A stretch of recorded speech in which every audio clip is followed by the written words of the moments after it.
ndashimira hari abantu b'inshuti banje bagiye bamfasha ariko by'umwihariko ndashimira umuntu bita Inyanse Papa Gaël musuhuza ahantu ari rwose akumva. Yana Papa Gaël ndagushuhuje, Mama Gaël ndabasuhuje, muri ababyeyi beza mwakoze akazi katora. Ndanenga buri muntu wese duhuriye muri uno mwuga ufite guhereza link akakurya simu. Wagwan, this is your boy Didier. Nkuko musanzwe mubimenyereye, tekereza ubaye utarakora subscribe. Tekereza noneho uyu munsi twakuzaniye umuhanzi muri babandi mwigeze mudutuma. Nkuko ibitekerezo byanyu muhora mubitubwira, nkuko muhora mwandika comment aho ngaho hasi tukazisoma, niyo mpamvu twiyemeje nkatwe Ipfundo TV online kugira ngo tujye tubagererayo, yaba ari umuntu mwatubwiye gushaka, yaba ari igikorwa mwatubwiye kubakorera, cyose niyo mpamvu televiziyo yanyu ibaye aho ngaho Ipfundo TV online. Komeza ukurikirana ibikorwa byacu, turabasuhuje bantu muri Amerika mudukurikiranye, turabasuhuje bantu muri Uganda, turabasuhuje abantu bose muri Nigeria. Nkuko mwakomeje mutera comment mutubwira ati tuzajye tubashakira abahanzi bagiye batandukanye, niyo mpamvu uyu munsi tuba twabibakoreye kugira ngo abo bahanzi banyu mukomeze kuba mugendana nabo mu bikorwa byabo bya buri munsi. Uyu munsi rero tubafitiye umuhanzi twamubazaniye, mugiye gukurikirana nawe guhera interview itangiye kugeza iki kiganiro aho kiraza kurangirira. Ntucikwe, tekereza ubaye udakurikiye uyu muhanzi wawe. Tekereza nkuko bisanzwe n'Ipfundo TV online. Uyu munsi twabazaniye umutumirwa. Umva nshuti zanjye, amaze iminsi ngasohoye indirimbo ariko iri kubica hanze. Iyi ndirimbo yatumye tumushaka hasi hejuru, tugera naho tutakagombye kugira ngo uyu muhanzi wacu tumubone. Umva, iyi ndirimbo nge nkiyibona namanjije kubonamo ibintu bitangaje. Ndavuga ati ese indirimbo uyu muhanzi yatangiye gufata iyi ndirimbo gute, byaje gute? Umva, nagize ibibazo byinshi cyane. Ndavuga ati negereye uno muhanzi ngo mubaze impamvu yakoze ino ndirimbo. Ndavuga ati ntabwo byari gushoboka. Uyu muhanzi rero twagiye kumushaka ahantu. Umva, nkuko musanzwe mumenyereye, ni umuntu bazanira udukoryo, ni umuntu bakorera buri bintu byari byo byose.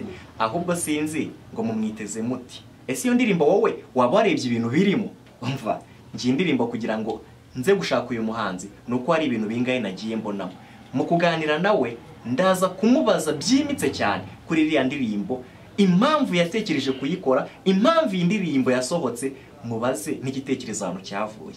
Noneho ubu ngubu reka tumuhe umwanya, namubazaniye, nagiye kumushaka ahantu kure cyane ariko nawugezeho ndamubona. Reka tumuhe ikaze.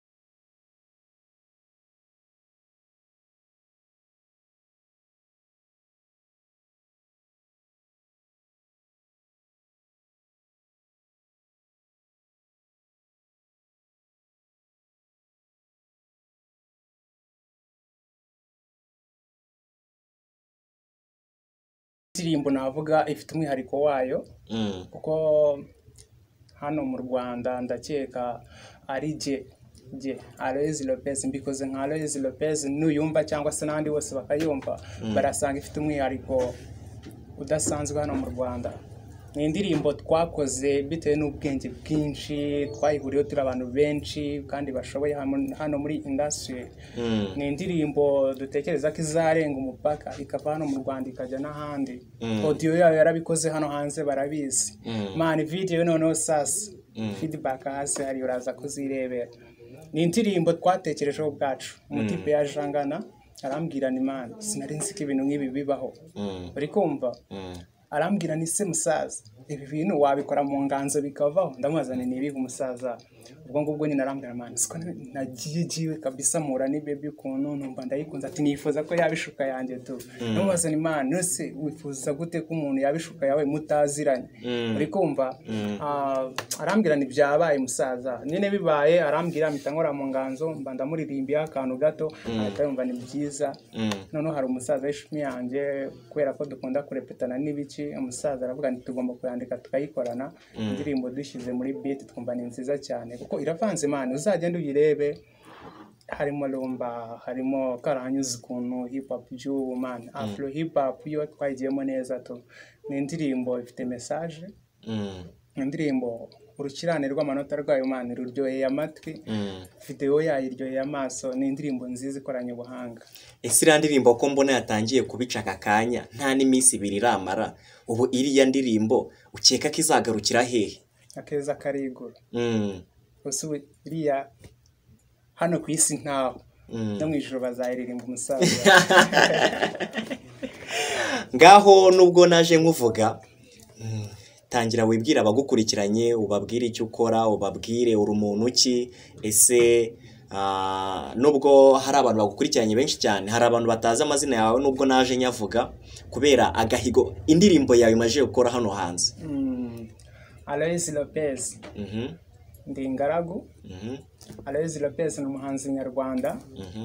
Uretse no kuba umuhanzi nyarwanda hari ibindi inyuma ya muzika yakora byinshi cyane ariko banzi kuri Aloyz Lopez aka Baby Swag umuhungu wanyu utajya batayingora. Ese Aloyz Lopez iriya ndirimbo yanyu ngiye kubaza ikibazo kimwe cyatumye ngushaka cyane. Ese ibishegu ubifata gute wowe nk'umuhanzi?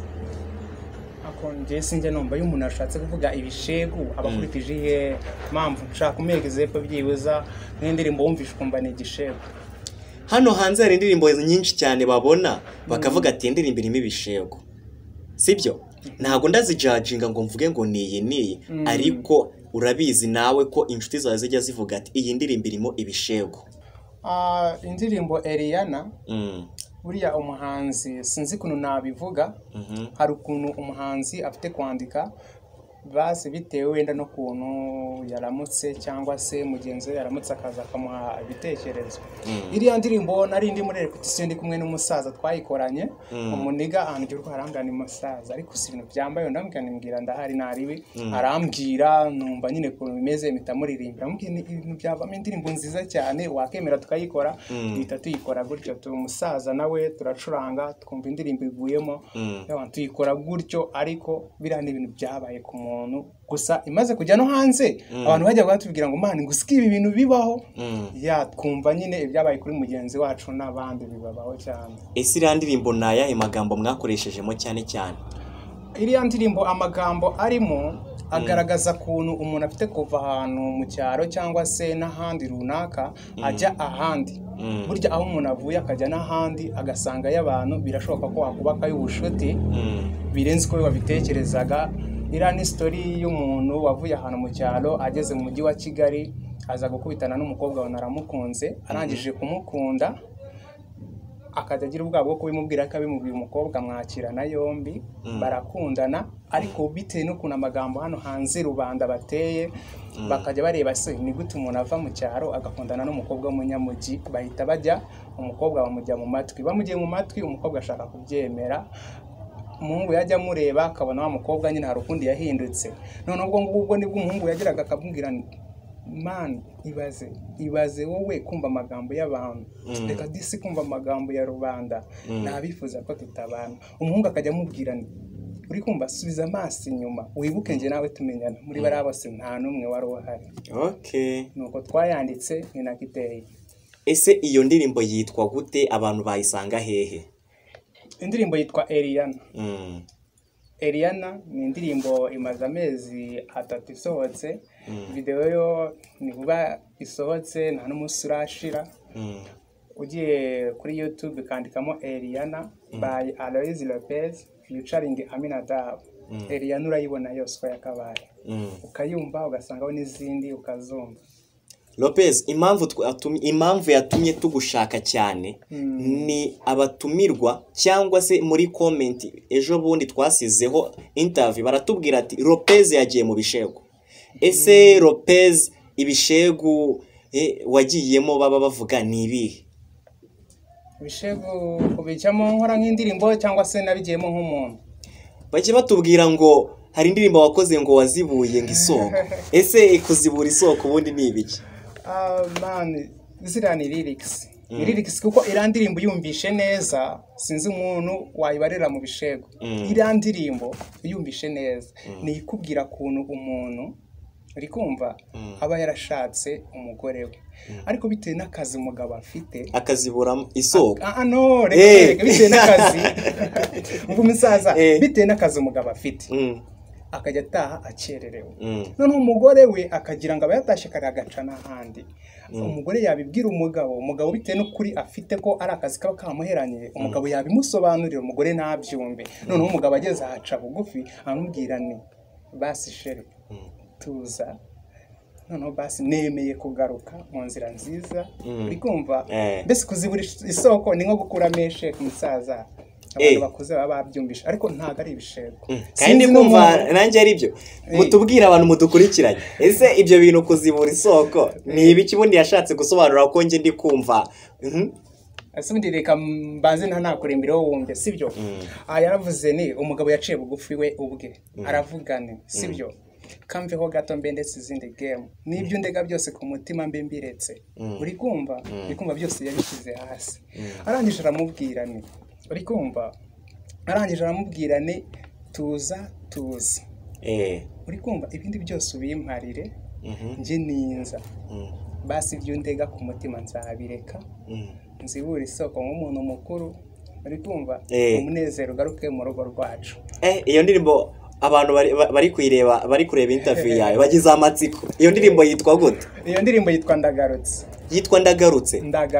hagati yabo babiri ninde ubugarutse se hagati yabo babiri no kuvuga niba umugore hari byarega umugabo burya abagabo n'abantu bazi ubwenge please umugabo ufite kumubwira ikintu ari mukuri akakakwereka ko yaciye bugufi akakwemerera umugabo yaremeye agaruka mu rugo aba umwana mwiza mu rugo uri kumva niko kuvuga nayo magambo yose umugabo yaragarutse wayisanga he wayisanga YouTube wanditsemo ndagarutse by Aloyz Lopez featuring Jado Famous ese Aloyz Lopez uwo muntu bundi ku muntu utamuzi umubonye bwa mbere ni muntu ki Aloyz Lopez ni umusore w'ikaramana uri kumva gikara cyiza byataye nawe urabibona umusaza ni n'umusore wirya kuri kamera ntabwo nge nirya ahubwo wenda agakoryo nandukanyeho n'abandi umuntu ugira ukuri ku banzi nawe urabizi n'abandi tugenda dukorana Aloyz ni umuntu utagira amahane umuntu wumva abantu kandi umuntu w'agaciro igikorwa cy'umuntu uwo muntu ni umugera uzamenye ko ari Aloyz igezeho Aloyz Lopez sibyo hano muri comment ziri hano hasi hari abantu bari kuvuga ati ushobora kuduha kapera ese mwadukubitiraho tukumva urashaka ko indirimbo hari Eliana yose Eliana no kuvuga ngo Eliana yo kunonza mu ndirimba ndasanga aririmba subiza amasi nyuma maze wibuke subiza amasi nyuma maze wibuke mu rukundo rwanjye nawe nta n'umwe wari uhari mu rukundo rwanjye nawe nta n'umwe wari uhari Eliana we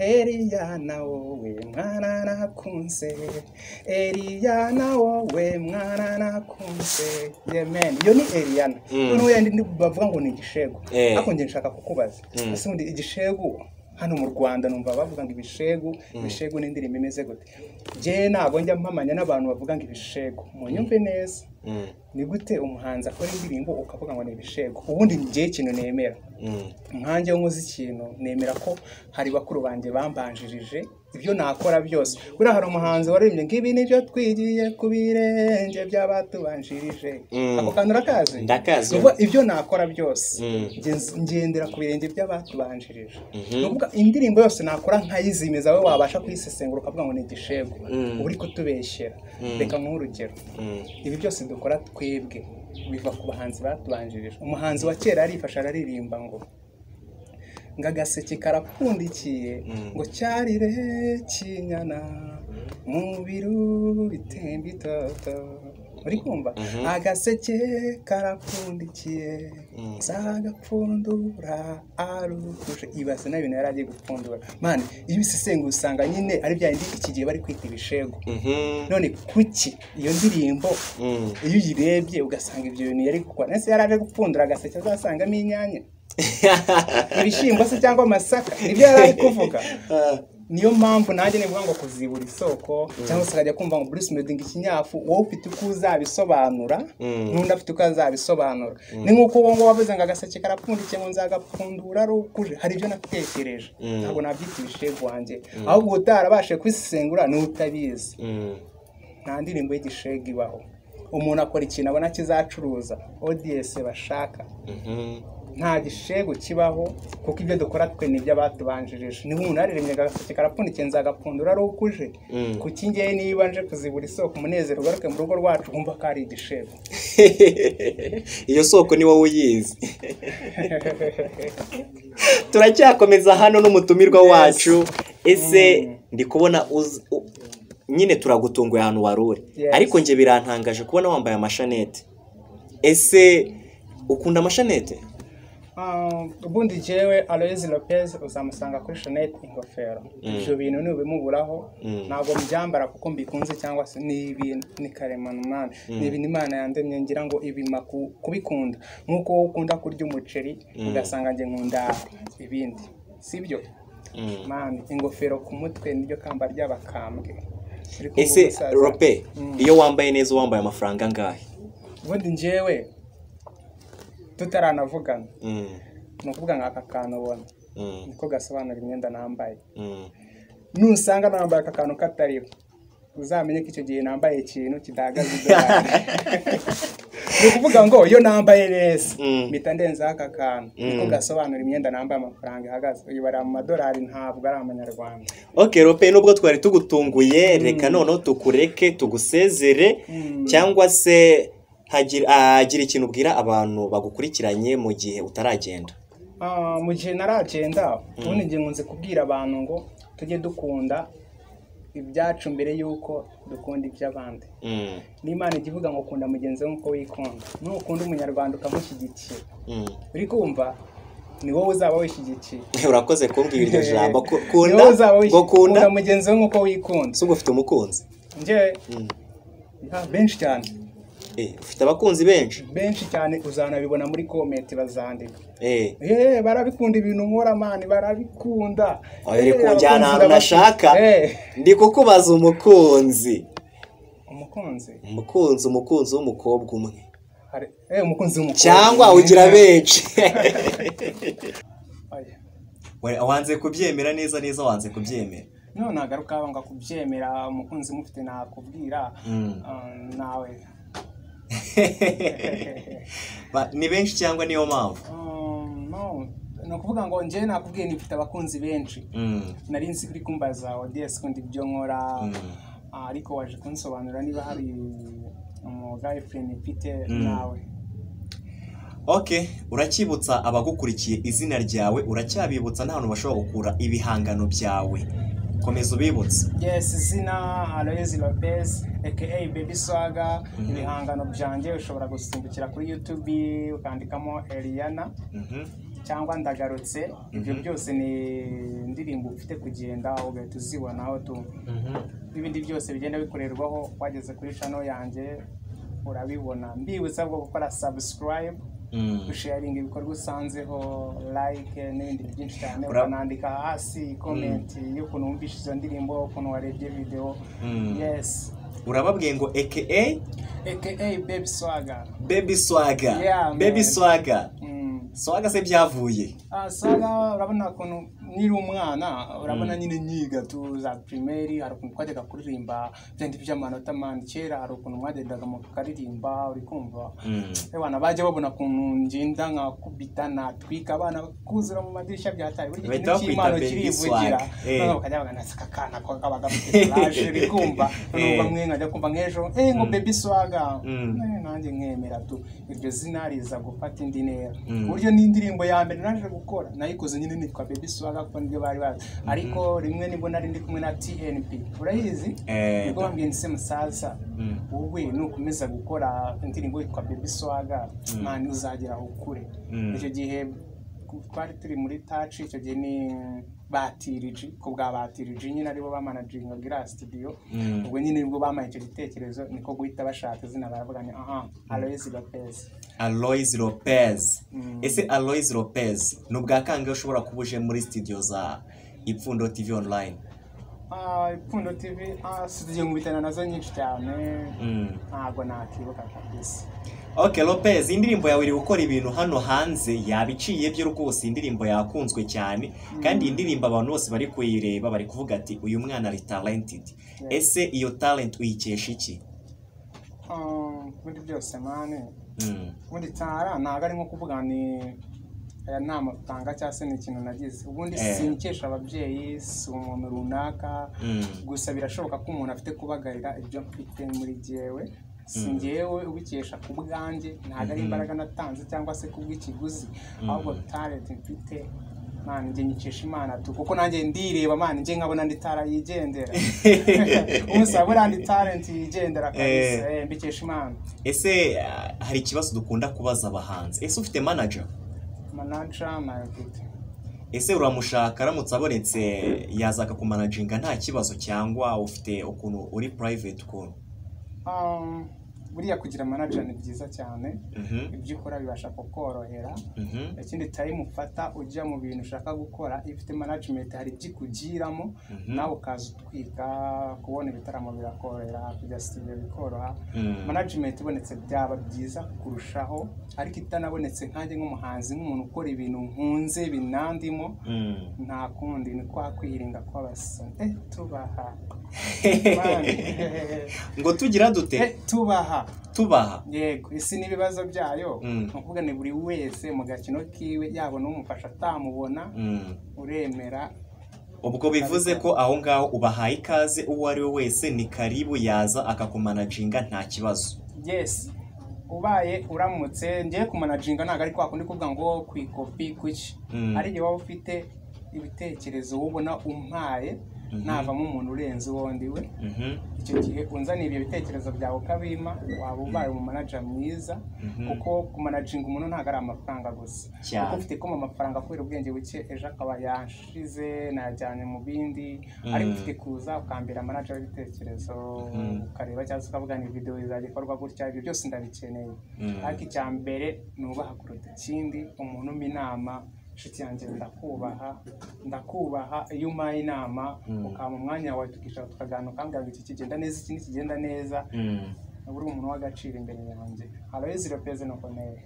Okay, Aloyz Lopez tugikomeje hano muri studio yacu Ipfundo TV online hari akantu tutajya tugenda tutavuze. Ese ako kantu wabo kaza? Ya ngenda murana ko buri kanya nkasitaraho nanjye nkavuga ni tekereza nawe uramutse utazi Ipfundo TV tekereza ubaye utarakora subscribe, tekereza udakoze share na like kuri bino byose binyuraho, tekereza ushaka kuruhuka mu bwonko nufate telefone yawe ngo wadikemo Ipfundo TV ugendere ibikorerwa waba uhombye. Tekereza nawe nanjye natekereje ndavuga ni ngomba kwitabira ubu butumire.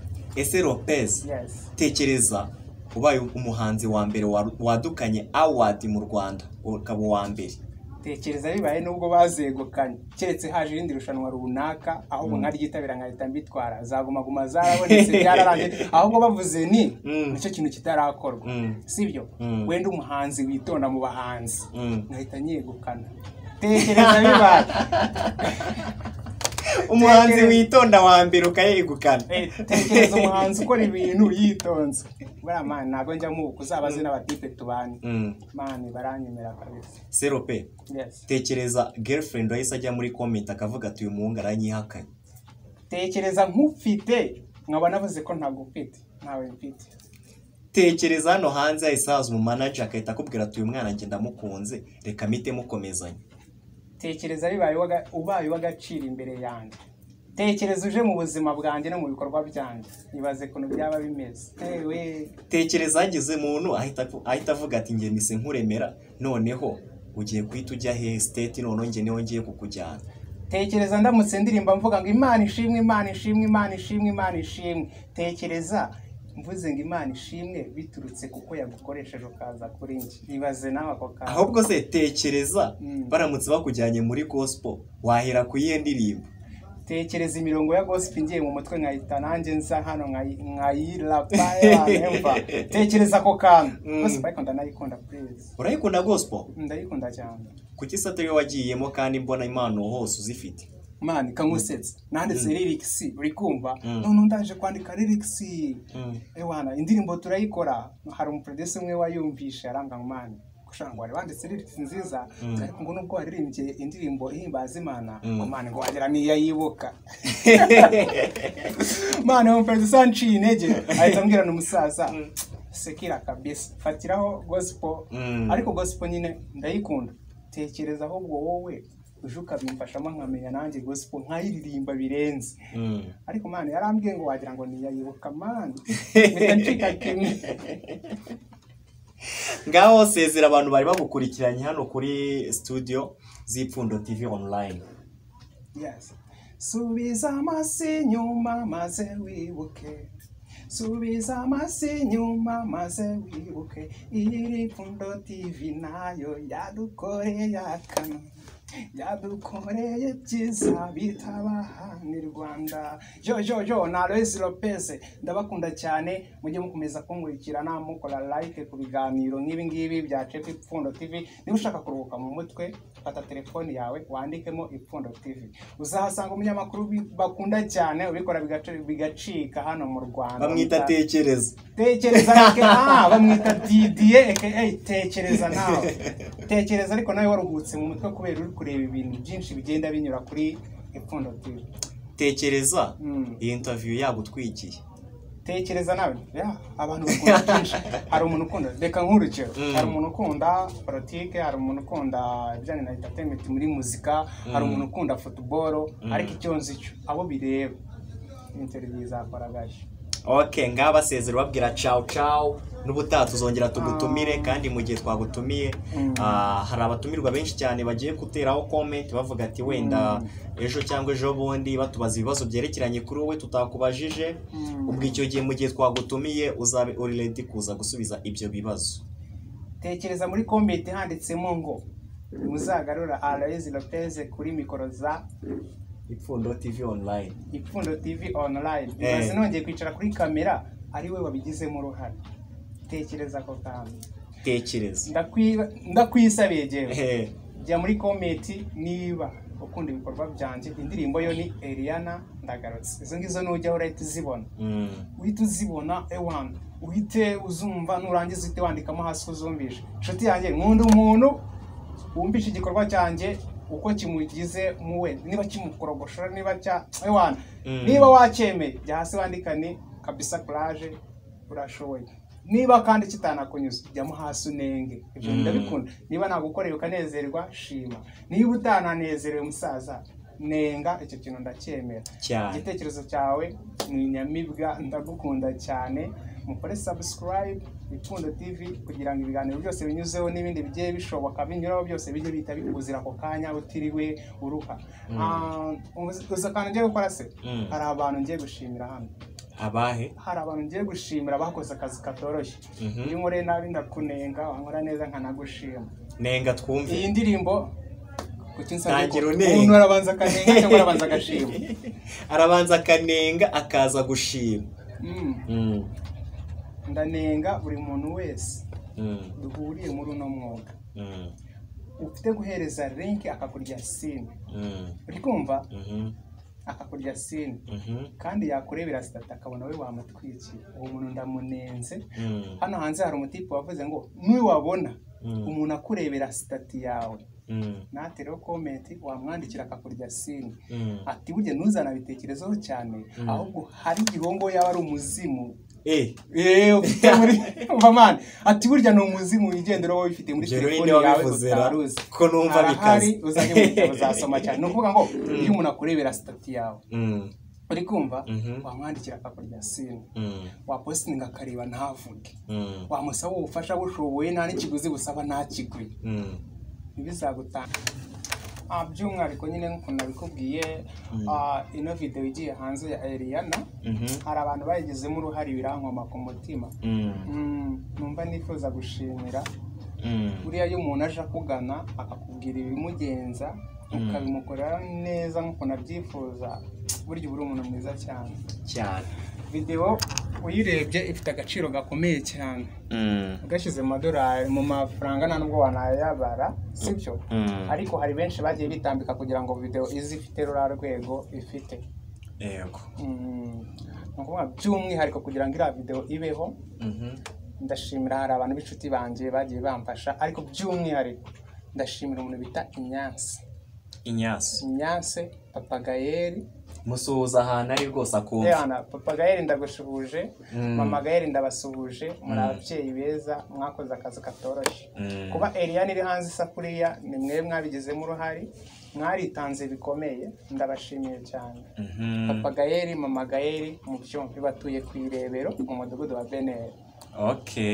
Ahantu bari amashimwe yawe barayakira amashimwe kabisa n'amashi menshi ndashimira umuntu wabanye nanjye twihiringanye bamwita Holy Finance uramuzi ndamuzi uriye umuntu wanje wa muntu usa nka Medi wamuniga mani uramuniga nyine nanjye ari twabaga tunaryamye nakicura nkagira ndi kumwe na Medi batambwira ngo mva umusaza ngo ruspe agahita ambwira ngo umusaza ngo wapinga abandi bana wagira umusaza twigeze kujyana mu nzira abantu bakajya bagarati selfie tubonye Medi nanjye icyo kibazo kigiye kimbaho iyo turi kumwe cyane uri kumva bahita baza ngo umusaza nyine nk'abantu tuzenya gatanga gase umusaza ngo Medi burya ukasigaye aba mu Rwanda nabwira ni none ntago ari Medi uriya uramamwita Holy Finance musimbukire kuri YouTube bahitamo mubone ejo twamukoresheje ikiganiro atubwira byose rwose atubwira ukuntu iwe na Medi byose muraza kubikurikirana biriho n'ubundi cyane nanjye niyo turi kumwe mu nzira cyo kibazo kijya kibaho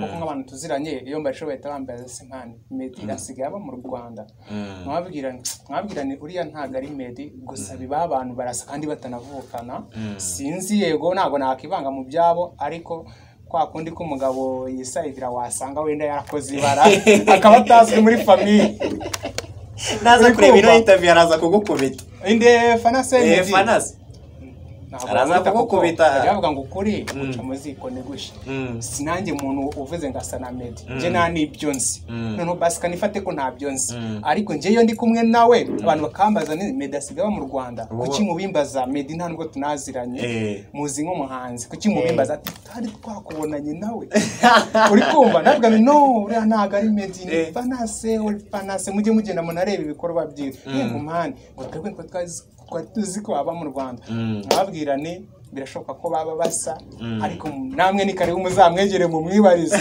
niba akunze gukora ama interview hano uzabimubaze neza niwe nyine icyo kibazo mura nacyo ariko mbona bimushyize hanze yarabasobanurira ababwira byose kuri we barasa nyine tuzamubaze nanjye hari nge mbimubazaho nkamwanije abantu babamereye nabi musaza yubaho kuri basi n'abantu bandi kangana na mutima mubi si nk'ibyo byose kanshimire Irene ni vavu ninde vaku Irene kamvuga Irene ndashimira Lilipo best team yose yamfashije ira video kugira ngo ize hanze ba Prince n'abandi bagiye batandukanye ndabashimira cyane ariko Papa Gaël Mama Gaël muri ababyeyi bafite ku mutima bafite ku mutima kuko video ndayibakesha cyane ndayibakesha ubwo mu gusoza rero babwira abantu barakura indirimbo zawo bibutsa uhita unabasezera dukomeza ni ukuvuga ngo iyi ndirimbo Eliana ni indirimbo nshyashya iri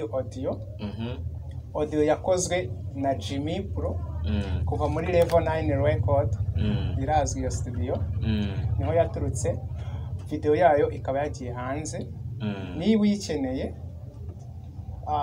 urajya kuri YouTube wandikemo Eliana by Aloyz Lopez featuring Amina Dabu urahita uyibona video yose nurangiza tujya munsi kuri comment wandikemo ko wabonye iyo video n'ibyo ubona byabuzemo n'icyo wifuzamo ubutatu uzabikore kuko igitekerezo cyawe wowe ndi kureba ni nyamibwa babwire iyo umusa wowe ndi kureba uri inyamibwa ku gitekerezo cyawe kuko njye ibyo nkora bindimo ntabwo ari njye ubyikorera ni mwe mbikorera n'ubishima bizaba ari byiza kandi igihe utanga ibitekerezo umbwire ni hano byagenze gutya uzakore gutya nzabyubaha kuko n'ubundi ni wowe nkorera.